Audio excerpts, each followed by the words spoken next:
what happened at the US Embassy in Pretoria on Thursday is genuinely very significant, and the South African government's response to all of this entire saga, tells you almost as much as the meeting itself. I'm sure you're wondering by now, but Sama, what happened? I'll tell you what happened. That's why I'm here after all. Thank me later. US Ambassador Leo Brent Bozell III sat down for a formal meeting with leaders from AfriForum, from Solidarity, from the Southern African Agri-Initiative, the National Employers Association of South Africa, and the Freedom Front Plus. And then the US Embassy posted about it publicly on X, with Brent Bozell himself writing, I quote, "Great to see Afrikaner leaders from the Solidarity Movement, AfriForum, Solidarity, SAAI, NIASA, and the Freedom Front Plus. We discussed how the US government's focus on the community can contribute to a safer and more prosperous SA," close quote. His words, not mine. Now, let me give you the full context of who Brent Bozell is and what this meeting actually means, because I think the background matters enormously here. Brent Bozell is not a career diplomat. Brent Bozell is a conservative media activist. He is the son of Brent Bozell Jr., himself a prominent American right-wing figure. When Donald Trump appointed him as ambassador to South Africa, it was widely read as some deliberate statement, a signal that Washington was not interested in managing this relationship through conventional diplomatic channels. That's what everybody who doesn't support the US was saying. One analyst, in fact, put it bluntly. He said Bozell's appointment follows the US expulsion of Ambassador Ibrahim Rasool, the G20 boycott, and the Afrikaner refugee program, which is actually not for Afrikaners, by the way. It's for minority South Africans. Again, a piece of media propaganda they keep feeding down your throat. I quote, he said this, "The message is clear. Washington has no interest in managing this relationship through conventional diplomacy," close quote. That's what I said. So my question to that statement is this. If he had no interest, then why select a US ambassador instead of leaving us with no ambassador and not inviting us to any meeting whatsoever? Brent Bozell arrived in February this year and immediately started making headlines for all the wrong diplomatic reasons, according to the people against the United States and according to the people who still believe the refugee program is specifically for Afrikaners. In his first major public speech in Hermanus, he said, "Kill the Boer" was hate speech. I quote, "I don't care what your courts say," close quote.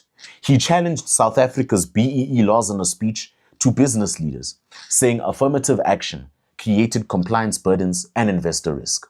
He was then summoned by the South African Department of International Relations, a formal diplomatic dressing down, and had to apologize and express regret.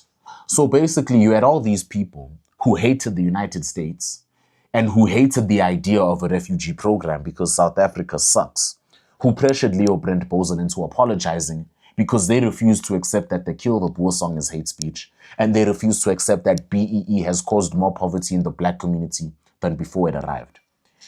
So after he was forced to apologize, he then went back to making the same kinds of statements. So that's now who is holding formal meetings with AfriForum and posting about it enthusiastically, evidently, on the US Embassy's official account. Very enthusiastically. Surprisingly more enthusiastically than I thought. I mean, if I started calling out indecencies in a country I was ambassador to, and then they started treating me like that, I don't know. I think I would have been less passionate about them and I would have wanted nothing to do with them. But it seems to me like Leo Brent Bozell loves this country, doesn't he? So, what did they discuss? AfriForum CEO Kali Kriel said this organization, AfriForum, presented proposals to help resolve the diplomatic dispute between Pretoria and Washington. He warned that sanctions against South African would harm all citizens. I don't know, you know when your brain is stuck somewhere. I was thinking, should I say South Africa or South Africans? So yeah, it's going to harm all South Africa's citizens. That's why they were trying to ease the dispute between Pretoria and Washington. Because something the ANC doesn't want to admit is the US cutting funding, doing sanctions, it's affecting all of us. It's not just affecting a select few people. In fact, I'm going to go as far as arguing that the sanctions are not affecting the people the sanctions were for, which is our government officials and the black supremacists. The sanctions are affecting everybody. It's affecting especially the taxpayers, which is actually unfair, because what that tells me is that these guys can do whatever they want, get away with it, and then the people who pay the taxes and the people who don't even support them in the first place are going to suffer for it.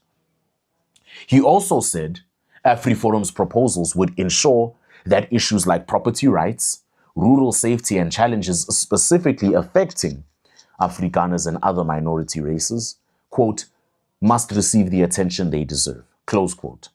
Now, let me tell you what Brent Bozell said the US has been asking of South Africa. Brent Bozell has been very public about what he calls Washington's 5 asks. I call them the 5 roses. The 5 roses that the South African government has apparently not responded to at all yet.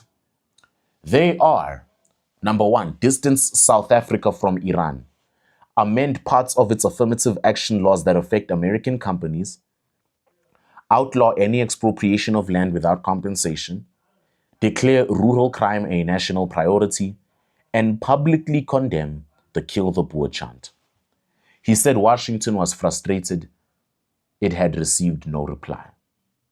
No reply from a government that loves to talk about diplomacy constantly and has senior ministers whose entire job is managing international relations, Ronald Lamola, and they haven't replied.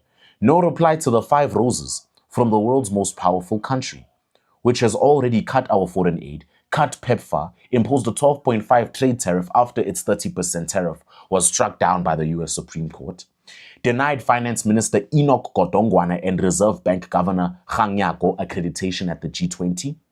We owe them billions, and that country is now hosting the South African ambassador, who was appointed specifically not because he is an Afrikaner, but because he's somebody the ANC can compromise and influence. And now Pretoria seems to still be processing this whole thing. It's eating us alive very rapidly. And Pretoria's like, yeah, just give us a few more months there. We just need to highlight something. Here's my honest take on the substance of this, because I want to be fair on all sides. What the US is asking is completely reasonable. Rural safety in South Africa and farmer tax is a legitimate issue. Legitimate issue. Nobody should be getting murdered in their farms. Black, white, colored, Indian, I don't care if you're purple or orange, nobody. Property rights with fair compensation is a legitimate principle. These aren't inherently racist demands just because they are being raised by an American white conservative administration in the context of an Afrikaner-specific diplomatic meeting. And also this thing of saying the refugee program is also for Afrikaners, we need to stop saying that as well. By the way, if you're wondering why I'm stuttering so much, guys, the weekend just ended. My brain is still at the weekend. Have mercy, okay? But this idea that the refugee program is only for Afrikaners is completely nonsensical to me. And it's nonsensical to me because everyone else is trying their best to push this narrative. CNN, Daily Maverick, SABC, News 24, they are all doing the best they can to make it look like to you that it is just for white people. And it's not. It's not. Okay? It never was. Do your research. Okay?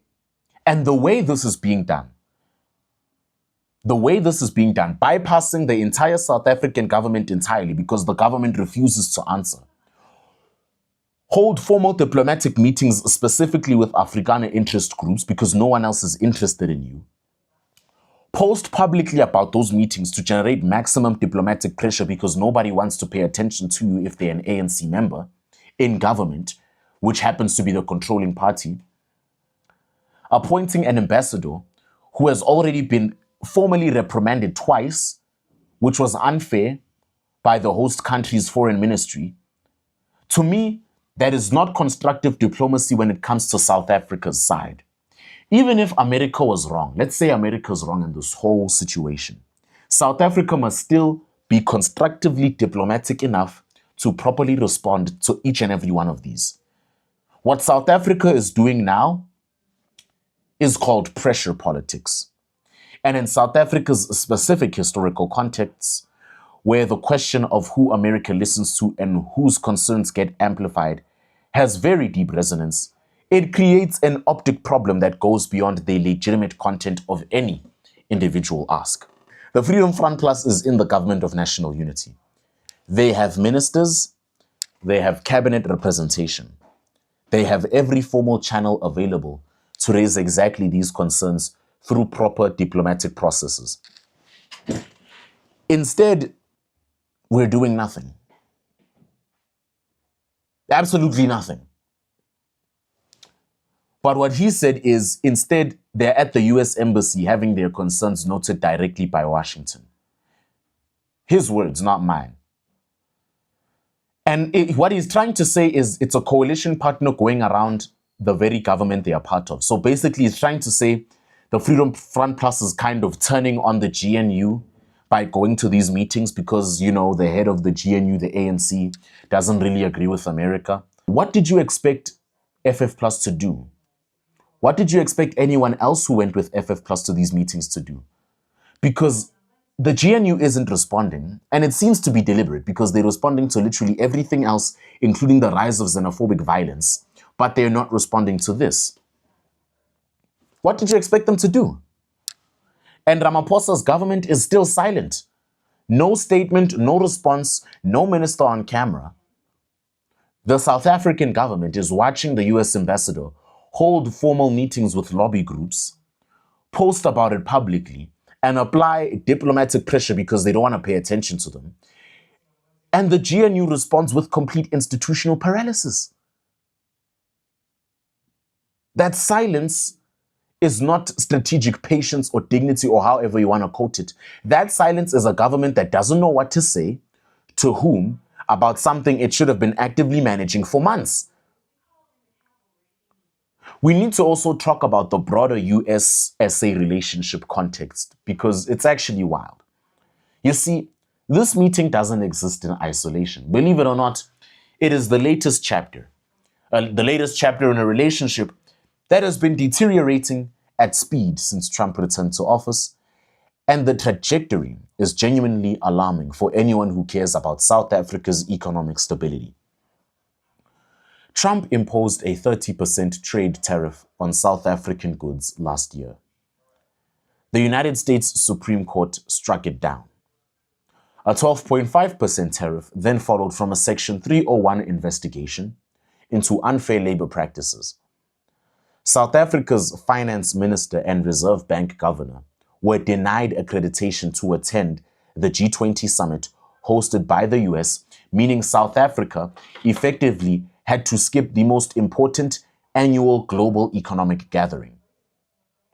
6,665 South Africans were granted refugee status, not only of Afrikaner race, of other minority races as well, in 2026 alone. Almost exclusively white Afrikaners. They are the majority, no doubt.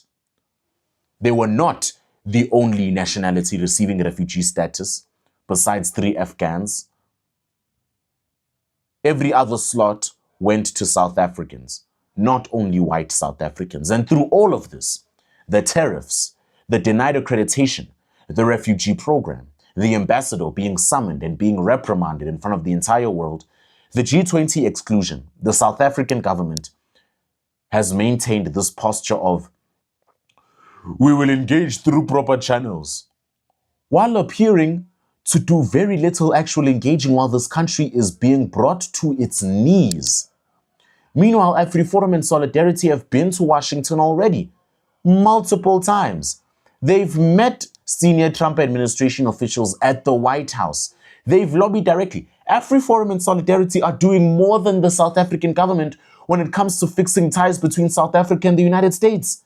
They're the ones that presented position papers. They're the ones that have built relationships with people who have the president's ear. They are doing the diplomatic work that the South African government appears to be sitting out. Why? And whether you disagree with AfriForum's politics and positions, and I have real questions about some of what they're lobbying for, the simple fact that a civil society organization is being more diplomatically active with Washington than the actual government of South Africa is a genuinely embarrassing embarrassing indictment of Pretoria's foreign policy management. Simple as that. Brent Bozell is going to continue doing what he's doing because nobody's paying attention. The 5 roses, the 5 asks aren't going away anytime soon. The tariff is not going away. The refugee program is not going away. And every week that the South African government responds with silence, it cedes more ground, both diplomatically and in the international narrative, about what's happening here.